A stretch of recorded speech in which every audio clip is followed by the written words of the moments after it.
அறிவிச்சுடர் பார்வையாளர்களுக்கு வணக்கம். இன்றைய காணொலியில் முடன் இணைந்திருப்பவர் திராவிட முன்னேற்றக் கழக தேர்தல் பணிக்குழு செயலாளர், மேனாள் சட்டமன்ற உறுப்பினர் இள புகழேந்தி அவர்கள். வணக்கம். அனைவருக்கும் வணக்கம். கேளுங்க. இப்போ உச்சநீதிமன்றத்தில் குடியரசுத் தலைவருடைய கேள்விகளுக்கு மாண்புமிகு நீதிபதிகள் தங்களது கருத்துக்களை ஒப்பீனியன் என்ற அளவில் தெரிவிச்சிருக்காங்க. இப்போ இதுபோல் ஒப்பீனியன் தெரிவிக்கும் போது எந்த மசோதாவையும் மாநில அரசு அமைச்சரவை நிறைவேற்றி கூடிய சட்ட முன்மொழிகள் மசோதாக்களை நிராகரிப்பதற்கான உரிமை இல்லை, நீண்ட காலம் வைக்கவும் கூடாது என்ற ஒரு கருத்தை ஒப்பீனியனை சொல்லியிருக்காங்க. அப்படி தேவைக்கு அதிகமாக ஒப்புதல் வழங்காமல் இருந்தால் உச்சநீதிமன்றத்துக்கு வரலாம் என்ற செய்தியை அவங்க சொல்லியிருக்காங்க. உங்களது பார்வை? எனது பார்வையில முதல்ல இந்த பிரச்சனை ஏன் வந்தது அது முதல்ல நம்ம சிந்திக்கணும். நம்முடைய தமிழ்நாட்டில் பல்கலைக்கழக துணைவேந்தர்கள் நியமனம் குறித்தும் அதை போல 10 மசோதாக்கள் சட்டப்பேரவையிலே நிறைவேற்றப்பட்டு அந்த 10 மசோதாக்களும் வழக்கம் போல சட்டப்படியாக ஆளுநருக்கு அனுப்பி வைத்தார். அனுப்பி வைக்கப்பட்டதற்கு பிறகு அதுக்கு பதிலே கிடையாது. அந்த மக்களால் தேர்ந்தெடுக்கப்பட்ட ஒரு அரசு தேர்வு செய்யப்பட்ட ஒரு மனதாக முடிவு செய்யப்பட்ட மசோதாக்களை எடுத்து தூக்கி போட்டுட்டு ஒரு அரசாங்க அதிகாரி மாதிரி தான் கவர்னர்.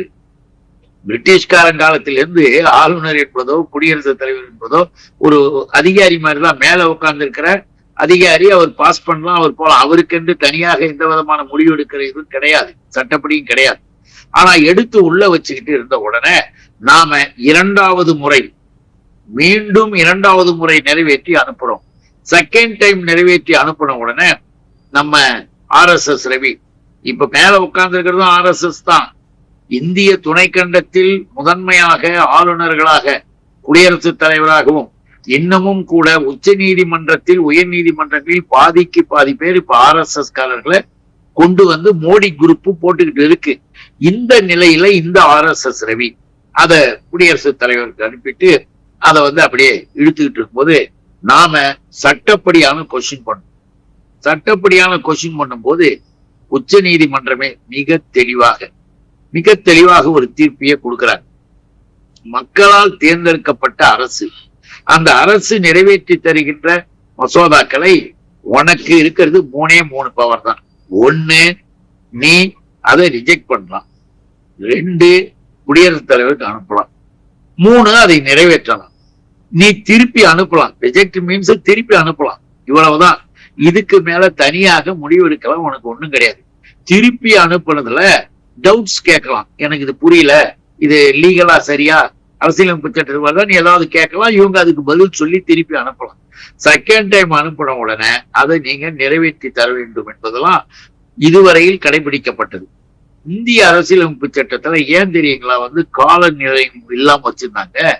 இப்போ ஒரு மசோதாவை நிறைவேற்றி அனுப்பும் பொழுது ஆளுநராக இருக்கிறவர்களுக்கு புரியலன்னு வச்சுக்கோங்க, லீகலா தெரியலன்னா ஏடிக்கு அட்வொகேட் ஜெனரலுக்கு அவங்க துறைக்கு கூட அனுப்புவாங்க. அனுப்பி அது குறித்து எனக்கு விவரங்களை சொல்லுங்க, அது கான்ஸ்டிடியூஷன் லெவல்ல வருதா, எப்படி வருதுன்னு கேட்பாங்க.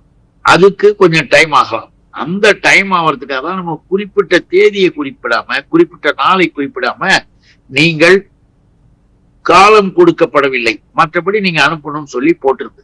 இவர்கள் மீறி இதையெல்லாம் செஞ்சவங்க கோர்ட்ல தெளிவா சொன்னாங்க 3 மாசம் டைம். That's all. அது ஆளுநராக இருந்தாலும் சரி, குடியரசுத் தலைவராக இருந்தாலும் 3 monthsல நீங்க ரிட்டர்ன் பண்ணி ஆகணும். இதுதான் உங்களுடைய வேலை. அதுக்கு நீங்க என்ன செய்தாலும் முடிச்சாகணும், கையிலேயே வைத்து இருக்க கூடாதுன்னு சொன்ன உடனே அந்த ஜட்ஜ்மெண்ட்டுக்கு மேல அந்த உச்ச நீதிமன்றத்தில் 2 நீதியரசர்கள் கொடுத்த அந்த ஜட்ஜ்மெண்ட்டுக்கு மேல மூர்மு குடியரசுத் தலைவராக இருக்கிற மூர்மு பாவம் அந்த அம்மாவுக்கு இதெல்லாம் ஒண்ணுமே தெரியாது. அவங்க பேர்ல நடக்கிற RSS வேலை. அதை நாம முதல்ல அடிப்படையில புரிஞ்சுக்கணும். நம்முடைய கான்ஸ்டிடியூஷன் லாவுல 143 143 செக்ஷன் பிரிவின் படி சிறப்பதிகாரம்னு ஒண்ணு இருக்கு குடியரசுத் தலைவருக்கு. அதன்படியாக இந்த கேள்விகளை எழுப்புறாங்க. நீங்க அனுப்பின இந்த இதை இதுல 13 14 கேள்வி நான் கேட்கிறேன், அந்த கேள்விகளுக்கு சுப்ரீம் கோர்ட் எனக்கு பதில் சொல்லணும் அப்படின்னு சொல்லி அவங்க பேர்ல அனுப்பப்படுது. அந்த கொஸ்டின்ஸ் கேட்டதுனாலதான் உச்ச நீதிமன்றத்துல ஒரு நீதியரசர்கள் ஒரு குழுவே போட்டு முடிவெடுத்தாங்க. முடிவெடுக்கின்ற பொழுது ஒண்ணு தெளிவா இருக்கணும். நம்முடைய மாநிலங்களவை உறுப்பினரும் என்னுடைய அன்பு சகோதரர் மூத்த வழக்கறிஞராக இன்றைக்கு கழகத்தில் இயங்கிக் கொண்டிருக்கிற அட்வொகேட் வில்சன் மிக தெளிவாக சொன்னார், this is not judgment, it's only opinion. இது ஒரு ஒப்பீனியன் சொல்லியிருக்கு. இந்த குழு என்ன சொல்லியிருக்கு, ஏற்கனவே கொடுக்கப்பட்ட நீதிமன்றத்தால் கொடுக்கப்பட்ட தீர்ப்புல அவங்க எந்த விதத்திலையும் தலையிடணும். அந்த தீர்ப்பை பத்தி அதை மாத்தணும் போகணும் அப்படிலாம் ஒண்ணுமே சொல்லல. அதே நேரத்துல சில கருத்துக்களை சொல்றாங்க. அந்த கருத்துல கூட இது நாள் குறிப்பிட முடியாது, காலம் கெடுதலாம் குறிப்பிட முடியாது அப்படின்றது அரசியலமைப்பு சட்டத்துல அது மாதிரி காலக்கெடு குறிக்கவும் முடியாதுன்றதையும் சொல்லிட்டு, அதே நேரத்துல உச்ச நீதிமன்றத்தில் இருக்கிற அந்த தெளிவான அந்த ஒப்பீனியன்ல என்ன சொல்றாங்கன்னா, ஆளுநர் என்பவரும் குடியரசுத் தலைவர் என்பவர்களும் அதிகாரிகள் மாதிரிதான், அவங்களாம் ஒரு பவர்ல இருக்கிறவங்க, தட்ஸ் ஆல். அவர்களை விட உயர்ந்தது மக்களால் தேர்ந்தெடுக்கப்பட்ட அரசுகள். மாநில அரசு ஒரு ஆளுநரை விட உயர்ந்தது, குடியரசுத் தலைவரோட யூனியன் கவர்மெண்ட் உயர்ந்தது. ஆக அமைச்சரவை கூட்டம் எடுக்கின்ற ஒரு முடிவு சட்டப்பேரவையிலே மக்கள் சபையில நிறைவேற்றப்படுகின்ற அந்த தீர்மானங்கள் மசோதாக்களை குறிப்பிட்ட காலம் குறிப்பிடலை தவிர, ஆனால் ஒரு குறிப்பிட்ட நேரத்து காலத்திற்குள் அது செய்து பெற வேண்டும். தாழ்வு அதாவது தூக்கி போட்டுக்கிட்டு உட்கார்ந்து இருக்க கூடாது, உனக்கு இருக்கிறது 3 தான் அப்படின்றதையும் தெளிவா சொல்லிட்டாங்க. ஒரு ஆளுநர் இப்படிதான் செஞ்சிருக்கலாம் அப்படின்றதையும் சொல்லி ஒப்பீனியன் நிக்குது.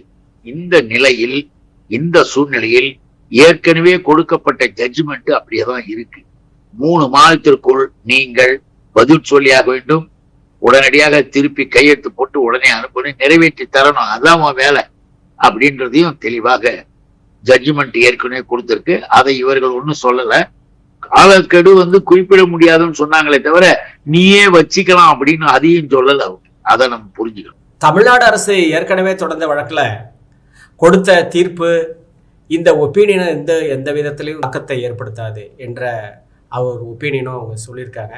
ஸோ இதனால் ஏற்கனவே வழங்கப்பட்டுள்ள இந்த தீர்ப்பு தமிழ்நாடு அரசு ஆளுநருக்கு எதிராக தொடர்ந்த வழக்கில் வழங்கப்பட்ட தீர்ப்பு அப்படியே இருக்கும்.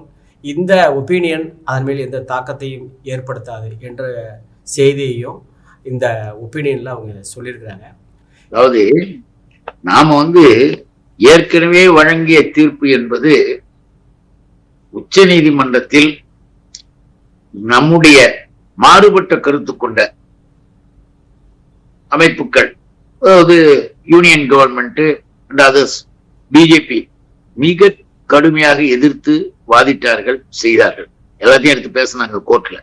அதே நேரத்துல கோர்ட் ஒரு உயர்ந்த நிலையில் தெளிவாக நடுநிலையாக இருந்து இதை பார்த்தது. அப்படி பார்க்கும்போது பார்ஷியாலிட்டியே கிடையாது. ஏன் பார்ஷியாலிட்டி கிடையாதுன்னு சொல்றோம்னா, நம்முடைய அரசு அண்ணல் டாக்டர் அம்பேத்கர் அவர்கள் உருவாக்கிய அரசியலமைப்பு சட்டம், அந்த அரசியலமைப்பு சட்டத்தில் நமக்கு கொடுக்கப்பட்டிருக்கின்ற உரிமைகள், அந்த உரிமைகள் நமக்கு இருக்கிற பாதுகாப்புகள், மக்களால் தேர்ந்தெடுக்கப்பட்ட அரசுக்கு தான் பவர் இருக்கும். அப்படி தேர்ந்தெடுக்கப்பட்ட அரசு உங்ககிட்ட கொடுக்குதுன்னா அது ஒரு ஃபார்மாலிட்டி. ஒரு ஆபீசர்கிட்ட கொடுத்து ஃபைனல் கையெழுத்து போடுற மாதிரிதான். ஒருவேளை ஆபீசருக்கு புரியலன்னா நீ என்ன பண்ணலாம், கீழே கேட்டு சார் இது என்ன புரியல அப்படின்னு டிபார்ட்மெண்ட்னா அவங்க அதுக்கு ரீசன் சொல்ல போறாங்க. புரியவில்லை என்றாலோ இல்ல அரசியலமைப்பு சட்டத்துக்கு இது எதிரானது என்றாலோ நீ அதுக்கான விளக்கத்தை கேட்கலாம்னு சொல்லியிருக்காங்க. அதெல்லாம் தெளிவா சொல்லியிருக்காங்க. அதுக்கு மேல உனக்கு தனி அதிகாரம் கிடையாது என்பதுதான் அதனுடைய முக்கியத்துவம். அதனாலதான் நம்ம சொல்றோம், நம்முடைய அரசு, எங்களுடைய தலைவர், நம்முடைய மாண்புமிகு முதல்வர் தளபதி அவர்கள் எடுத்த அந்த சட்ட போர் என்பதில் மிகப்பெரிய வெற்றியை நம்ம திராவிட இயக்கத்தின் வெற்றின்னு கூட சொல்லலாம். ஏன்னா மக்களுக்கான உரிமைகளை, மக்களுக்கான பாதுகாப்பை அடித்து ஒழிக்கின்ற அளவிற்கு தனிநபருக்கு அதிகாரம் கொடுக்க RSS பிஜேபி எப்பயும் முன்னால நிற்பாங்க. அதை உடைச்சு தூளாக்கியாச்சு. பிரசிடென்ட் கேட்டதுக்கு கூட ஒப்பீனியன் தான் சொன்னமே தவிர நாங்க ஜட்ஜ்மெண்ட் சொல்லன்னு அவங்களும் சொல்லிட்டாங்க. தட் மீன்ஸ் அந்த ஒப்பீனியனை வச்சுக்கிட்டு வேறு கூட நிலையில கூட நீங்க பேசலாம், கேட்கலாம். அதை அந்த கோர்ட்ல என்ன முடிவு பண்றாங்கன்னு ஒண்ணு. ஆனால் ஏற்கனவே கொடுத்த ஜட்ஜ்மெண்ட் என்பது தெளிவாக இருக்கு. உச்சநீதிமன்ற நீதிபதிகள் தெரிவித்த அந்த ஒப்பீனியன் பற்றி ஒரு கருத்துக்களை தெரிவிச்சீங்க. மிக்க நன்றி. வணக்கம். அனைவருக்கும் நன்றி. வணக்கம்.